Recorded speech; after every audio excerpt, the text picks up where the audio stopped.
Hello friends, इस video में हम बात करने वाले हैं बिहार की प्राइमरी शिक्षक भर्ती के संदर्भ में। जो आप लोगों को यहाँ पर डॉक्यूमेंट्स में फिर से जो है आपको री अपलोड करने का मौका जो है आपका दिया गया है। तो इसमें जो आपके सभी कॉलम दिए गए हैं, इस सभी कॉलम में आपको किन बातों को यहाँ पर ध्यान रखना है उसके बारे में बात करेंगे, ताकि आपका किसी भी तरीके का त्रुटि ना हो। और आप सभी लोग को पता है कि बीपीएससी की तरफ से बीपीएससी प्राइमरी टीचर कैंडिडेट को ये जो आपके डॉक्यूमेंट्स में जो आपको री अपलोड करने का मौका दिया गया है, ये आपका अंतिम मौका है। इसके बाद आपको इसके संबंध में किसी भी तरीके का जो है आपको बाद में मौका जो है आपका नहीं दिया जाएगा। तो इसलिए जो कुछ भी आप अपना यहाँ पर अपलोड करें तो बिल्कुल सही तरीके से करिएगा, ताकि आपका अपलोड करने के बाद भी किसी भी तरीके का आपका त्रुटि न रहे। आप यहाँ पर जो आपका अपलोड करने वाला पोर्टल होगा, तो आप यहाँ पर देखेंगे, यहाँ पर आपका सीरियल नंबर दिया है। सीरियल नंबर जस्ट नीचे जो है आपका क्रम संख्या में चला जाएगा। फिर उसके यहाँ पर जो आपका दिया गया है डॉक्यूमेंट्स का यहाँ पर नाम, डॉक्यूमेंट्स का नाम का मतलब जैसे यहाँ पर आपका आईडी क्या है, और यहाँ पर जो आपका निवासी वाला है, और यहाँ पर जो आपका कास्ट हो, ईडब्ल्यूएस हो, एनसीएल वाला हो, इस तरीके से आपका दिया गया है। और इसके जस्ट बगल में जो आपका खाना देखने को मिलेगा, ये आपके गैजेटेड ऑफिसर्स, मतलब जिनसे आप यहाँ पर अटेस्टेड करवाए हैं, जिनसे आप यहाँ पर प्रमाणित करवाए हैं, उनका यहाँ पर जो है नाम लिखना है। ध्यान रखिएगा कि आप त्रुटिवश कहीं अपना जो है वो नाम मत लिख दीजिएगा। तो इस बात को ध्यान रखना है, उनका नाम लिखना है।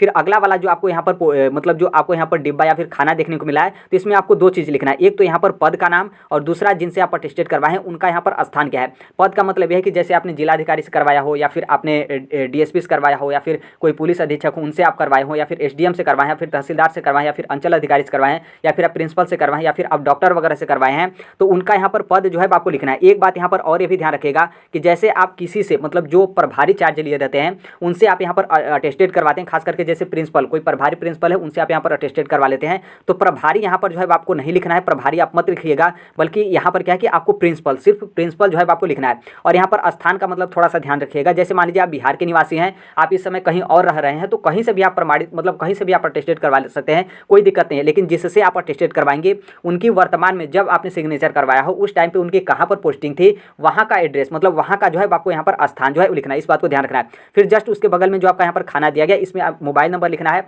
आपको अपना मोबाइल नंबर यहाँ पर नहीं डालना है, क्योंकि यहाँ पर देखेंगे तो यहाँ पर आपका कॉन्टैक्ट नंबर दिया गया है, तो आप सोचेंगे कि यहाँ पर मेरा कॉन्टैक्ट नंबर दिया है, ऐसा बिल्कुल नहीं है। और यहाँ पर नहीं लिखा है, इसका मतलब ये नहीं कि मोबाइल नंबर आपको अपना डालना है। जो आपका नोटिस था जिसमें आपके चेंज करने को लेकर दिया गया था, तो उसमें साफ साफ बोला गया था कि गैजेटेड ऑफिसर्स जो है उनका यहाँ पर कॉन्टैक्ट डिटेल जो है आपको यहाँ पर शेयर करना है।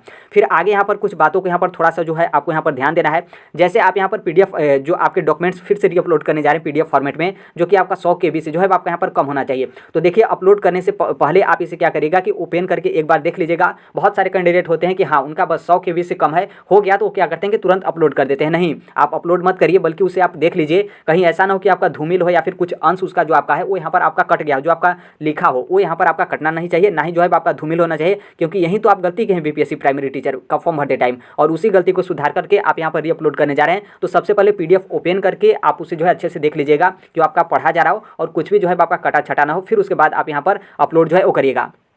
और फिर एक बात ये भी ध्यान रखना है कि उसी कॉलम में जो है आपको अपलोड करना है। उसी कॉलम का मतलब यह है कि देखिए, बहुत सारे कैंडिडेट इसके बाद भी बहुत सारे कैंडिडेट यहाँ पर मिस्टेक करेंगे। जैसे यहाँ पर देखिए क्या है कि पहला वाला जो आपका ऑप्शन था, इसमें आपका आईडी को लेकर बोला गया था, जिसमें आपने फॉर्म भरते टाइम आधार कार्ड या फिर आपने आधार कार्ड या फिर डीएल या फिर जो आपका पैन कार्ड है, जो कुछ भी आप यहाँ पर आईडी के रूप में अपलोड किए हो। तो यदि मान लीजिए यहाँ पर आपका आईडी वाला ना गलती हो, बल्कि यहाँ पर आपका यहाँ पर क्या गलती हुआ, या आपका स्टेट वाला गलती हो गया, या फिर मान लीजिए जो यहाँ पर आपका क्या है कि एनसीएल वाला, एनसीएल या फिर कास्ट या फिर ईडब्ल्यूएस वाला गलती हो गया, सिर्फ आपका एक ही गलती हुआ है, तो आप यहाँ पर क्या सोचेंगे कि हमारा सिर्फ एक ही गलती हुआ है, तो हम यहाँ पर पहले वाले कॉलम में जो है हम यहाँ पर अपलोड कर देते हैं। तो यदि इस तरीके से आप अपलोड करें तो बिल्कुल गलत है, क्योंकि आप यहाँ पर कास्ट या फिर एनसीएल संबंधित आप कुछ भी अपलोड करने जा रहे हैं, तो आपको यहाँ पर जो आपका तीसरा वाला कॉलम है, इसमें आपको डिटेल भरते हुए यहाँ वाला जो आपका पीडीएफ फॉर्मेट है, इसको आप ओपन करके यहाँ पर जो है आपको अपलोड करना है। तो इस बात को ध्यान रखना है, जो आपका त्रुटि है उसको आप यहाँ पर सबसे पहले डिटेल में आप यहाँ पर पढ़ लीजिएगा। फिर उसके बाद जो त्रुटि होगा उसके लाइन में यहाँ पर आपको डिटेल भरते हुए यहाँ पर आपको पीडीएफ जो है इस तरीके से जो आपके डॉक्यूमेंट्स है उसे जो है आपको अपलोड करना है।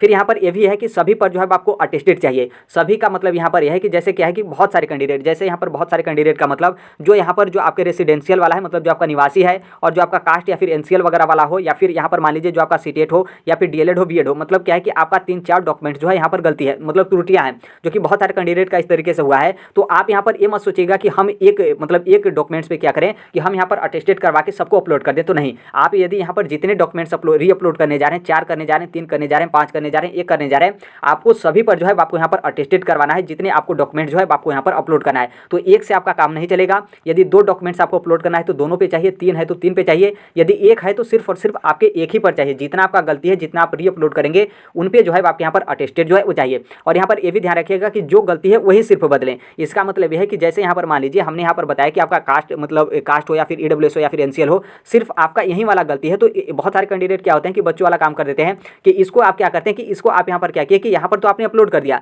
लेकिन आप यहाँ पर क्या करने लगे कि यहाँ पर जो आपका सीटेट वाला कालम हो या फिर डीएलएड वाला कालम हो या फिर जो आपका यहाँ पर सर्विसमैन या फिर जो भी XYZ यहाँ पर जो आपका दिया गया है, तो इसके बगल वाला जो आपका PDF है इसको आप क्या करेंगे कि ओपन करके चूल चाल करेंगे। जो कि इस तरीके का आप थोड़ा सा भी गलती मत करिएगा, क्योंकि देखिए टेक्निकल इशू के कार्ड भी बहुत सारी समस्याएं जो है आपकी होती हैं। और BPSC का जो आपका पोर्टल है बहुत अच्छे तरीके से टेक्निकल इशू कार्ड उस पर जो है आपकी समस्या आती है। तो हो सकता है कि टेक्निकल इशू के कार्ड कोई उस तरीके का पेंडिंग वगैरह हो जाए तो फिर आपको ही समस्या जो है होगा। तो इसलिए जो गलती होगा सिर्फ वहीं को उसी को बदलिएगा। इसके अलावा किसी भी में जो है आपके डॉक्यूमेंट्स में किसी भी तरीके का छेड़छाड़ जो है आपको नहीं करना है।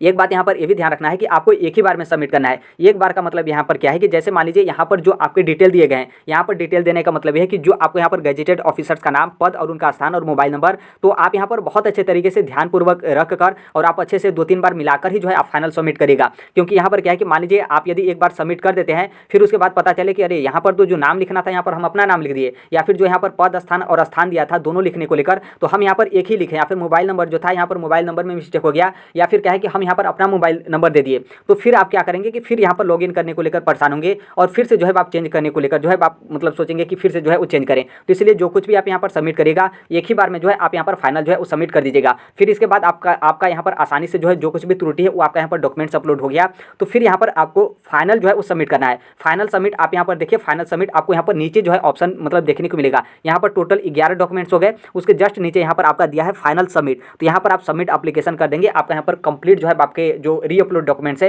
वो यहाँ पर आपका अपलोड हो गया। ऐसा मत करिएगा कि यहाँ पर आप डॉक्यूमेंट्स अपलोड कर दिए फिर उसके बाद जो आपका डायरेक्ट जो आपका पोर्टल लॉगिन है उसे आप यहाँ पर क्या करते हैं कि डायरेक्ट जो है आप काट देते हैं या फिर आप अपना पोर्टल लॉग आउट कर देते हैं। तो ऐसे करेंगे तो आपका यहाँ पर डॉक्यूमेंट्स अपलोड नहीं होगा। तो इनको ध्यान रखिएगा, आपको यहाँ पर नीचे जो है जाकर फाइनल सबमिट करना है। और यहाँ पर अटेस्टेड को लेकर देख लीजिए, बहुत सारे कैंडिडेट मतलब इसको लेकर चिंतित थे, खास करके जो अदर स्टेट के कैंडिडेट हैं कि अटेस्टेड मतलब इस तरीके से। तो देखिए उतना दिक्कत नहीं है, बस मैं यहाँ पर यही कहूँगा, देखिए जो BPSC चेयरमैन है अतुल प्रसाद जी, अभी आपका 9वीं से लेकर 12वीं तक मतलब माध्यमिक और उच्च माध्यमिक शिक्षकों का जो आपके डॉक्यूमेंट्स वेरिफिकेशन हुआ है उसमें बहुत सारे कैंडिडेट का जो आपका डॉक्यूमेंट्स था उसमें कुछ और अपलोड था, उसका बहुत सारे कैंडिडेट का सादा ही अपलोड हो गया था। बहुत सारे कैंडिडेट अपने स्थान पर उनके साइबर कैफे वाले क्या किए थे कि किसी और दूसरे का डॉक्यूमेंट्स अपलोड कर दिए थे।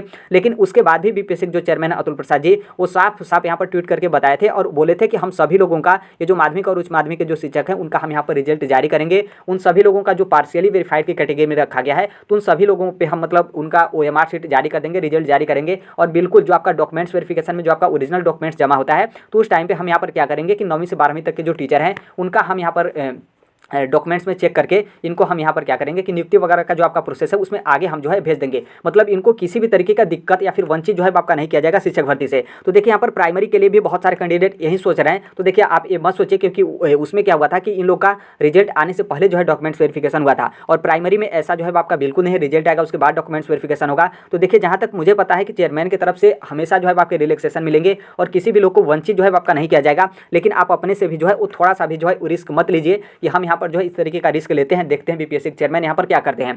तो आप इस तरीके से देख सकते हैं, बहुत आसानी से आप कहीं से भी आप अपने घर से आप अपने गली से थोड़ा सा भी निकलेंगे तो कोई ना कोई आपको अटेस्टेड अधिकारी या फिर कोई उस तरीके का कार्यालय मिल जाएगा जहाँ से आप यहाँ पर अटेस्टेड करके आप अपना डॉक्यूमेंट जो है यहाँ पर क्या कर सकते हैं कि फिर से जो है आप री अपलोड कर सकते हैं। एक बात ध्यान रखिएगा, क्योंकि बहुत सारे इसको लेकर कैंडिडेट कंफ्यूज हो जा रहे हैं। आप यहाँ पर डॉक्यूमेंट्स सिर्फ और सिर्फ री अपलोड कर सकते हैं, ना ही कुछ यहाँ पर जो है आप फिलअप जो है वो कर सकते हैं। तो बहुत सारे कैंडिडेट का फॉर्म भरते टाइम दक्षता से पात्रता हो गया था तो वो यहाँ पर टेंशन में है। बहुत सारे कैंडिडेट इशू डेट गलती लिख दिए थे उसको यहाँ पर टेंशन में है। और बहुत सारे जो उत्तर प्रदेश के जो आप DLED वाले हैं तो बहुत सारे मैक्सिमम कैंडिडेट क्या किए हैं कि 12th प्लस DLED से अपना फॉर्म भर दिए हैं, लेकिन उनके पास ग्रेजुएशन प्लस DLED वाला जो है आपके पास क्वालिफिकेशन है। तो इसको लेकर आप यहाँ पर चिंतित है। तो देखिए इसको लेकर तो थोड़ा सा भी चिंतित नहीं होना चाहिए। इसके संबंध में हमने वीडियो भी बनाया है, क्योंकि जो आपका मिनिमम क्वालिफिकेशन है 12th प्लस DLED है।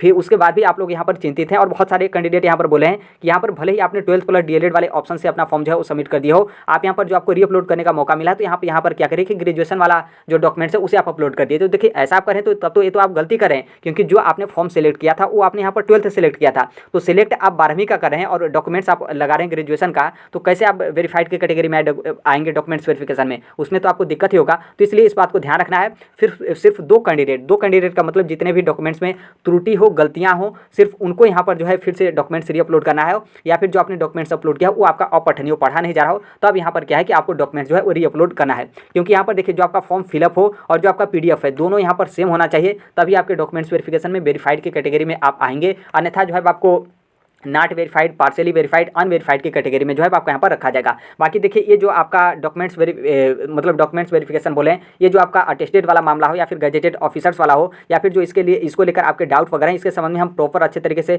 सुबह का वीडियो बनाए, तो आप वीडियो देख लेंगे तो बहुत अच्छी बात है। बाकी आप नहीं देखे होंगे तो कमेंट बॉक्स में उस वीडियो का लिंक आपको देखने को मिलेगा। बाकी पीछे का भी जाकर जो है आप उस वीडियो को जो है वो देख सकते हैं, आपको काफ़ी ज़्यादा हेल्प जो है वो मिलेगा। तो अभी के लिए यही अपडेट है। बाकी आप भी टेलीग्राम से जो है वो जुड़ जाएगा, जो कोई भी अपडेट इन्फॉर्मेशन होता है वो आपके टेलीग्राम पर शेयर जो है कर दिए जाते हैं। तो अभी के लिए यही अपडेट है। बाकी मिलते हैं अगले नेक्स्ट वीडियो में, तब तक के लिए thank you, bye bye, take care, all the best, thank you for listening, God bless you all, thank you.